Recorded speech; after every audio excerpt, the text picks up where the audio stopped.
출애굽기 24장 9절에서 18절까지입니다. 9절로 18절 같이 읽습니다. 모세와 아론과 나답과 아비후와 이스라엘 장로 70명이 올라가서 이스라엘의 하나님을 보니 그의 발 아래에는 총옥을 펴는 듯하고 하늘같이 청명하더라. 하나님이 이스라엘 자손들의 존귀한 자들에게 손을 대지 아니하셨고 그들은 하나님을 뵙고 공하셨더라. 여호와께서 모세에게 이르시되 너는 산에 올라 내게로 와서 거기 있으라. 내가 그들을 가르치도록 내가 율법과 계명을 친히 기록한 들판을 내게 주리라. 모세가 그의 부하 여호수아와 함께 일어나 모세가 하나님의 산으로 올라가며 장로들에게 이르되 너희는 여기서 우리가 너희에게로 돌아오기까지 기다리라. 아론과 훌이 너희와 함께 하리니 오를 일이 있는 자는 그들에게로 나아갈지니라 하고 모세가 산에 오르매 구름이 산을 가리며 여호와의 영광이 신의 산 위에 머무르고 구름이 엿새 동안 산을 가리더니 열곱째 날에 여호와께서 구름 가운데 모세를 부르시니라. 산 위에 여호와의 영광이 이스라엘 자손을 맹렬한 불같이 보였고 모세는 구름 속으로 들어가서 산 위에 올랐으며 모세가 40야를 산에 있으니라. 아멘. 영광스러운 하나님과의 만남. 애굽에서 구원받은 하나님의 백성들은 하나님께서 모세를 보내실 때에 하신 말씀이 있죠. 내 백성을 인도하여 이곳 시내산에서 나를 섬길 것이니다. 이렇게 말씀하셨습니다. 그러니까 하나님께서 이스라엘 백성들을 애굽에서 구원하신 뜻, 구원하신 목적이 무엇이뇨? 하나님을 섬기는 것입니다. 시내산에서 하나님을 섬기며, 이 섬김은 예배를 의미하는 것이라면서요. 하나님을 섬기고 예배하기 위해서 구원하셨고, 또 하나는 그들을 가나안 땅, 약속의 땅으로 인도하여 그곳에서 하나님의 다스림을 받는 하나님의 나라가 이루어지고 하나님의 백성이 되도록 하기 위하여 하나님이 구원하신 것입니다. 거기에 하나 더 한다면 그 하나님의 백성들이 하나님의 다스림을 받는 거룩한 백성으로 세워줌으로써 주변의 모든 나라의 사람들이 하나님을 알고 하나님을 경외하고 하나님의 다스림을 받는 하나님의 복을 받게 하시기 위하여 이것이 구원하신 뜻입니다. 그러니까 예수 그리스도 안에서 우리를 구원하신 하나님의 뜻 역시 마찬가지예요.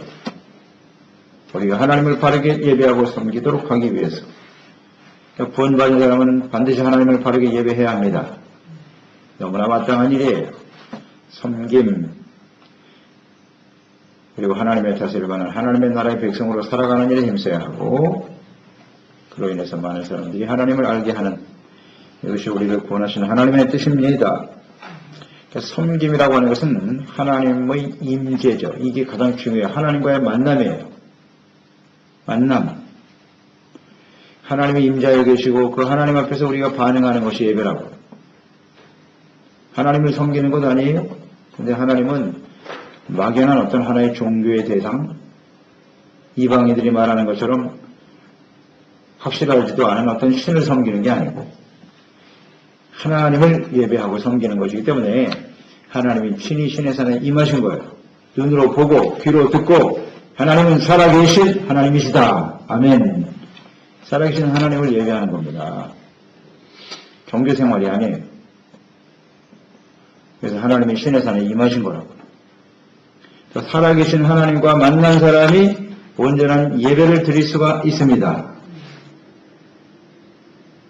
이것을 잘 우리는 생각해야 해요.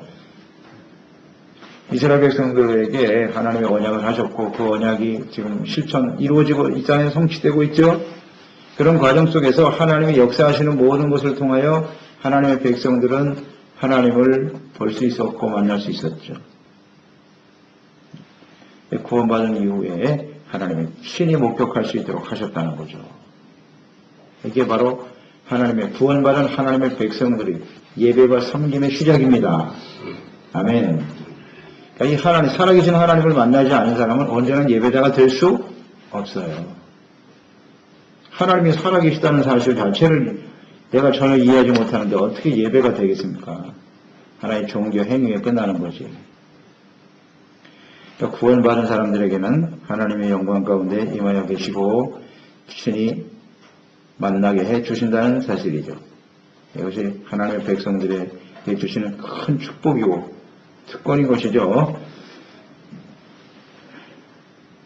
산에 오른 모세와 아론 장로들이 있었고요. 그들은 중보자들이죠. 하나님의 백성들과 하나님 사이에서 중보로 부름받은 사람들이에요. 그들은 하나님의 영광을 볼 수 있었어요. 영광을 봤다고요. 그들이 올라가니 하나님을 보니 그랬어요. 직접 하나님을 눈으로 목격하지 못했겠죠. 하나님의 영광을 봤겠죠. 보니 그 발 아래는 청옥을 편듯하고 하늘같이 청명하더라. 하늘과 같이 청명, 구름 한 점 없는 파란 하늘같이 하나님의 영광이 임하는 것이 그렇게 보였더라는 거예요. 구름 없는 파란 하늘과 같은 청명함. 그것은 순결을 의미하는 것이기도 하고요. 깨끗한 마음이 아니면 하나님을 볼 수가 없다. 그런 말씀이 생각나네요. 구름 한 점 없는 청명한 하늘과 같이 티 없이 순결하고 깨끗하신 하나님, 그 영광을 보았다는 겁니다. 그러니까 이게 얼마나 영광스러운 일이에요. 이 하나님의 영광을 직접 목격했다는 것이. 구원받은 사람들에게 이런 은혜를 주시는 겁니다. 지금 하나님의 백성들 아니면 이 살아계신 하나님을 본 사람이 누가 있어요? 이 세상에. 너무나 감사한 일이죠. 그러니까 오늘날도 구원받은 하나님의 자녀들 죄사함 받고 마음이 깨끗하고 청결하게 되면 하나님을 보게 되는 거예요. 그게 복 있는 사람이라는 거예요. 마음이 청결한 자는 복이 있나니 저가 하나님을 볼 것임이니라. 아멘. 그러니까 구원받은 백성들은 하나님이 깨끗하게 한 사람이에요. 그건 하나님의 은혜죠. 절대적인 은혜로 하나님이 그 마음을 깨끗하게 하시고 의롭다함을 얻게 하시고 눈을 열어서 하나님의 영광을 보게 하시는 겁니다. 구원받은 사람이에요. 그게 온전한 예배자가 되는 거예요.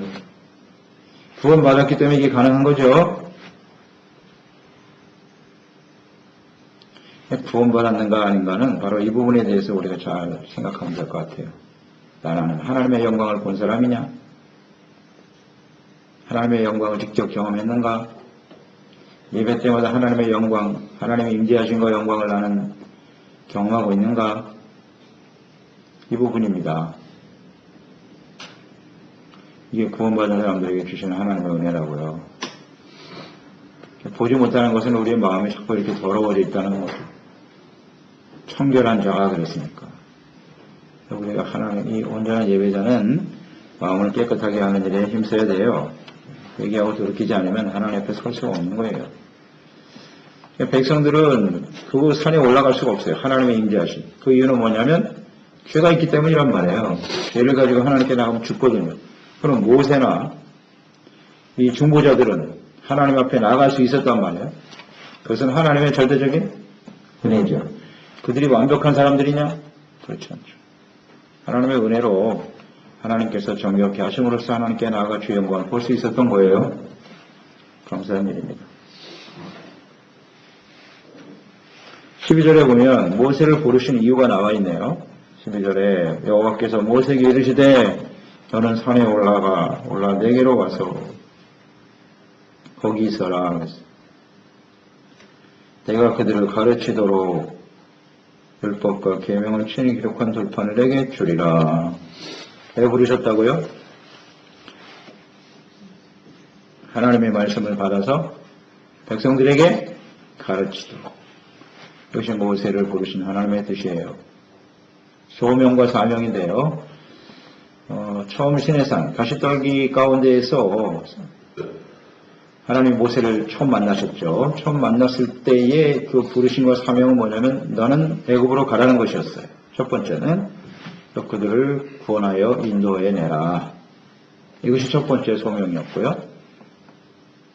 그들을 이제 구원해 냈습니다. 이끌고 나왔어요. 그럴 때 두 번째 이제 시내산에서 만나서 하나님이 주시는 말씀은 내가 너에게 기록하여 줄 이 말씀, 계명, 율법을 이제 백성들에게 가르쳐라. 이것이 바로 모세에게 주어진 두 번째 소명이요 사명이네요. 이스라엘 백성들을 구원하는 일에 헌신하라. 구원받은 백성들을 가르쳐라. 예수님께서 제자들에게 주신 사명도 이와 같죠. 주님의 복음을 전파하고 마지막 주님께서 부활 승천하시기 직전에 제자들에게 명령하신 거죠. 너희는 가서 모든 족속으로 제자를 삼아 내가 네게 분부한 모든 것을 가르쳐 지키게 하라. 가르치는 겁니다. 예수님도 가르치는 사역을 열심히 하셨어요. 하나님의 나라에 대해서, 말씀에 대해서, 율법에 대해서 끊임없이 가르치셨다. 그러니까 우리가 구원받은 사람의 입장이 모세의 사명이고요. 또한 주님을 따르는 하나님을 만나서 하나님의 말씀을 들은 자의 사명은 언제나 가르치는 것으로 나타나야 됩니다. 나만 듣고 끝나는 게 아니에요. 그것이 하나님이 우리를 부르시고 말씀을 듣고 깨닫고 은혜 받게 하신 이유가 아니라고요. 목적이 아니에요. 가르쳐야 돼요. 또 다른 사람에게. 잘 생각하세요. 나는 지금까지 하나님과 만나고 예배드리고 말씀 듣고 은혜 받아서 그 다음에 가르치는 일에 힘쓰고 있는가? 가르쳐야 돼요. 자녀들에게 가르치고 모르는 사람들에게 하나님의 말씀을 가르쳐야 합니다. 가르치는 것이 사명이에요. 그러니까 구원받은 백성들의 입장에서는 구원받은 이후에 우리가 해야 할 일이 뭐예요? 열심히 하나님의 말씀을 aprender, 배워야 돼요. 그게 우리가 당연히 해야 할 일입니다. 예배, 섬김이거든요. 그 섬김 속에는 하나님의 말씀을 듣고 배우는 거예요. 이것이 진정한 예배죠. 말씀을 배우지 않으면 안 돼요. 끊임없이 가르침을 받아야 됩니다. 언제까지 가나안 땅 들어가서 하나님의 다스림, 하나님의 나라가 온전히 이루어질 때까지, 천국 갈 때까지 계속 배워야 돼요. 근데 나는 더 이상 배울 것이 없다. 이것이 이제 문제죠. 그렇게 되면 그때부터 이제 우리는 하나님의 온전한 백성으로서의 삶을 살 수 없게 되는 거예요. 하나님의 말씀을 듣지 않고 더 이상 배울 것이 없다고 생각하는 사람, 완전히 하나님과 같이 되었거나 예수님처럼 되었거나 아니면 스스로를 속이고 있는 거죠. 천국 갈 때까지 배워야 돼요. 겸손한 자세로 배우는 일에 힘써야 합니다. 또 모세를 부르신 하나님의 뜻이고 말씀을 들어 깨닫게 하시는 하나님의 뜻이라는 것을 우리는 생각해야 하겠습니다. 13절에 모세가 시내산에 올라갈 때 부하인 여호수아와 동행했다 이렇게 되어 있네요. 여기 여호수아 이름이 나오네요. 모세의 부하다. 하나님은 그를 이미 후계자로 지목하신 것 같아요. 이때부터 모세를 따르는 종과 같이 따르는 여호수아, 자녀 세대죠. 모세에게 여호수아는 아들과 같죠. 그를 잘 훈련시키고자 하는 하나님의 뜻이 잘 들어있습니다. 여호수아가 처음에 나온 게 17장이죠. 출애굽기 17장이 아말렉과의 전쟁에서 모세가 기도할 때 일선에 나가 싸운 사람 지도자는 여호수아였습니다. 그때부터 하나님 지목하셨고 이 사건을 잘 기록하여 여호수아의 귀에 들리게 하라 그랬거든요. 하나님은 차세대 일꾼도 이렇게 훈련하시고 인도하시는 하나님이시구나 하는 것을 생각하게 되고요. 14절에 보면 장모들에게 부탁하기를 너희는 우리가 돌아오기까지 기다리라고 말씀하셨네요. 그게 며칠이 될지 모른다. 시간이 좀 지체되더라도 인내하면서 기다려야 한다. 기다림이 중요하네요.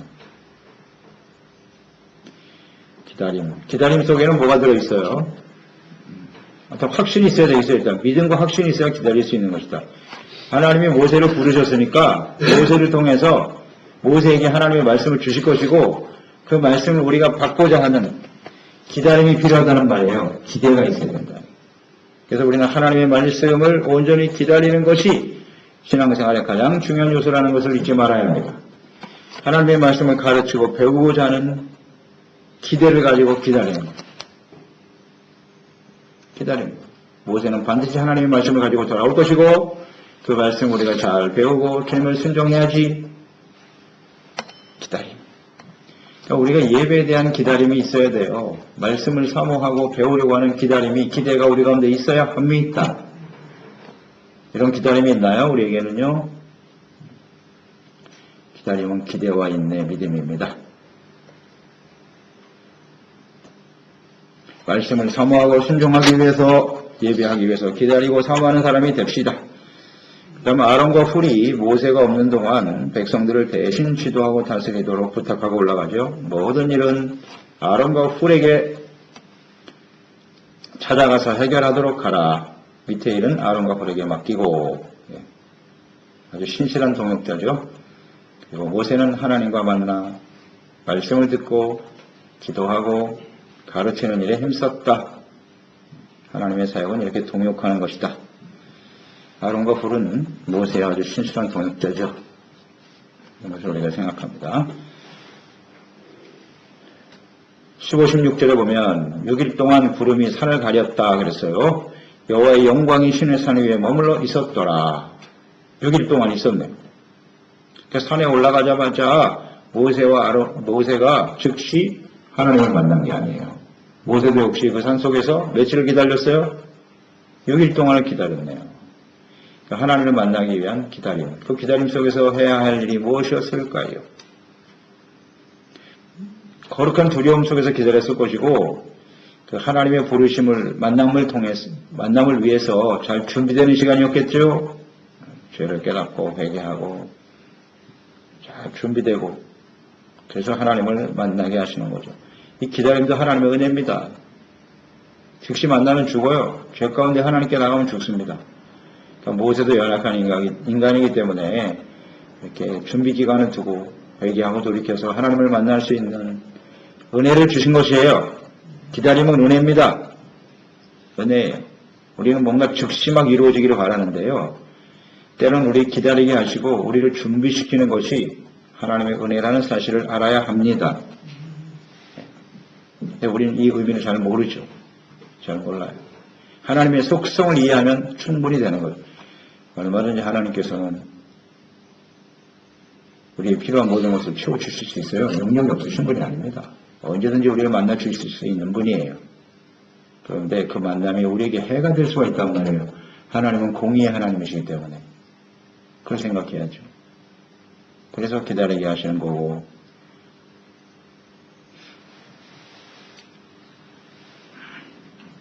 6일 동안 기다리고요. 7일, 일곱째 날에 불렀다. 이 일곱째 날이 아마 안식일일 거라고 생각합니다.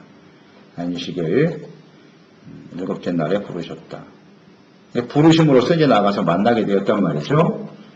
그래서 우리가 안식일, 주일날 하나님 앞에 예배를 드린다라고 했을 때 그 예배라는 것이 바로 하나님의 부르심이라는 걸 한번 생각해 보시죠. 모세가 하나님 부르셨을 때 나갔어요. 그러니까 예배는 하나님께서 임재하여 계시면서 우리를 초청하시는 거라고. 부르시는 거예요. 이제 나오라 하나님 앞에. 예, 알겠습니다. 순종합니다. 부르심. 이것이 바로 예배구나. 임재 가운데서 예배로 우리를 부르시는 하나님. 그러니까 예배는 부르심에 순종하는 겁니다. 그래서 그곳에서 하나님을 만나는 거예요. 그게 예배입니다. 하나님이 주일날 부르시는데 왜 거기에 불응하냔 말이에요. 그건 하나님의 백성이 취해야 될 태도가 아니죠. 당연히 부르심에 순종해야죠. 영광스러운 모습으로 임하여 계신 하나님께 나아가 그날을 기다리고 사모해야죠. 6일 동안. 아멘. 기다려야 돼요. 예배 시간을 기다리는 것은 사모하는 마음이 있어야지. 정말 그러한가요, 우리는? 어떤 예배에 대한 기다림, 하나님과의 만남에 대한 기다림 이렇게 좀 떨림도 있고 기대도 있고 하나님과의 만남이 얼마나 두려운 부분도 있죠. 우리. 영광스러운 일입니까? 큰 기쁨이고 즐거움이고요. 이런 기다림과 설레임이 없다면 그것은 온전한 예배자라고 볼 수가 없겠죠. 잘 한번 묵상을 해보세요. 우리가 그런 게 있는지, 언제부턴가 이 예배가 그냥 형식이 되어져 버렸는지.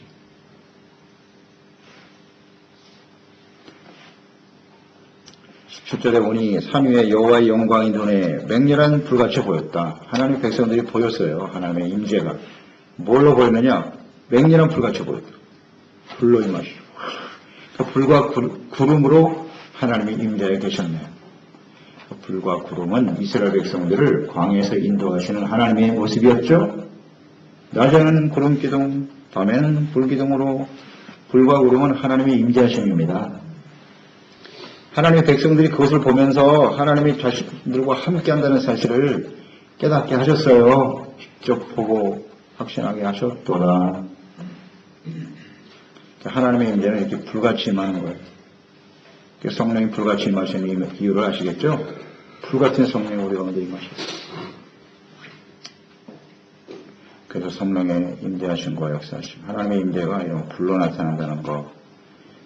오늘날은 성령의 역사를 통해서 하나님의 말씀을 통해서 우리를 인도하고 계시죠. 그러니까 성경을 보면 이곳에 하나님이 임재해 계신 것을 알아야 돼요. 그걸 느낄 수 있어야 돼요. 오늘 교회를 통해서 하나님의 성전에 하나님이 임재해 계시다는 사실을 인식할 수 있어야 되고, 하나님의 임재, 그에 대한 우리의 반응, 이것이 바로 진정한 예배고 섬김입니다. 18절에 구름 속으로 올라가 하나님과 만나는 모세, 며칠 동안 있었다고요? 40일. 왜 하필이면 40일일까? 그러니까 이 40일이라고 하는 것이 성경에 많이 나오잖아요. 성경적인 의미 40일. 예수님께서 광야에서 금식하신 기간도 40일. 그렇죠? 40일 동안 금식하시고 사역을 시작하셨다. 그 40일 동안 뭐 하셨어요? 사탄에게 시험을 받으셨잖아요. 시험 받고 하나님 앞에 온전하게 되어지는, 연단되어지는 시험의 시간, 연단되어지는 시간이 바로 40일이네요. 지금 모세가 40일 동안 하나님의 말씀을 받고 있었는데요. 뭐 하나님이 하루면 끝나죠. 뭐 그렇게 오래 걸릴 것도 없잖아요. 이틀이면 끝나죠. 왜 40일이냐? 그 40일은 이스라엘 백성들에게는 어떤 기간? 역시 기다리고 인내하고 연단하는 시간이에요. 훈련 시간이라고 훈련. 이걸 못 참아가지고 금성가지고 우상 만들었잖아요. 이 어리석은 백성들이. 그 40일의 개념을 잘 이해해야 돼요. 또 하나님의 모세가 미디안 광야에서 몇 년? 40년. 그 40이라는 숫자는 그렇게 연단하고 훈련시키는 거예요. 하나님을 온전히 예배하고 섬길 수 있도록 하나님이 주신 시간. 나중에 가나안 땅 들어갈 때 정탐꾼을 보냈을 때 그 정탐하는 시간 며칠? 40일. 하루, 이거 불순종하니까 하루를 1년으로 계산해갖고 광야에서 40년. 여기 40이라는 숫자는 테스트와 연단의 시간이에요. 연단의 시간입니다. 그런 의미가 있어요. 그러니까 믿음을 강화시키는 시간이죠. 믿음을 온전케 하는 시간이 40일이다. 40일 동안 그곳에 있었습니다. 네, 하나님께서는 반드시 이런 시간을 우리에게 허락하십니다. 네, 이런 과정을 지나야 믿음이 더욱더 견고해지고 그 테스트를 지나고 합격해야 하나님 앞에 쓰임받게 되는 것이고 천국에 들어가게 되는 것입니다. 네. 우리는 될 수 있으면 이 40이라는 숫자가 좀 없었으면 좋겠죠. 네. 그런 시간은 우리가 연단되고 훈련되는 시간이기 때문에 될 수 있으면 피하고 싶은데 반드시 거쳐야 합니다. 예수님도 거치셨어요. 우리도 그 길을 가야죠. 그렇지 않으면 하나님 앞에 온전히 쓰임받을 수 없고 믿음의 사람으로서 하나님 앞에 설 수가 없나이다. 그래서 이것이 하나의 예언적인 모습이기도 하고요. 40일 금송아지 우상을 만드는 40일을 못 참아서 타락하는 백성들, 예견되잖아요. 이들이 금방 가나안 땅에 들어가서는 없겠구나. 하나님의 영광을 직접 보았고 하나님 귀에 울리는 하나님의 음성을 직접 들었으나 40일 만에 부패하고 타락할 수밖에 없는 인간의 모습을 보면서 이들이 온전히 하나님 앞에 들어가기는 어려울 것 같다. 이 예견이 되는 거잖아요. 결국은 40년 동안 훈련을 받아서 그 이후에 새로운 세대가 하나님의 나라에 들어가게 되는 거죠. 할렐루야입니다. 우리가 인생을 사는 여정이 하나님 앞에 이렇게 끊임없이 연단되어지고 훈련되는 시간이라는 사실, 그래서 고난과 시련이 다가오면 감사해야 되는 겁니다. 그래서 감사해야 되는 거예요. 이걸 거쳐야 우리가 온전한 믿음의 사람이 되어 하나님 앞에 설 수 있기 때문입니다. 감사한 일이죠. 자, 40일 이후에 하나님과 지금 만났단 말이에요, 모세가. 40일 지난 후에 모세가 어떤 모습으로 나타났죠? 40일이 지난 후에 어떤 모습으로 내려왔어요? 십계명 돌판을 양쪽에 들고 하나님이 친히 새겨주신 계명의 말씀을 들고 내려오게 되었더라. 이게 중요한 거예요. 하나님과 지금 만났단 말이에요. 이 만남을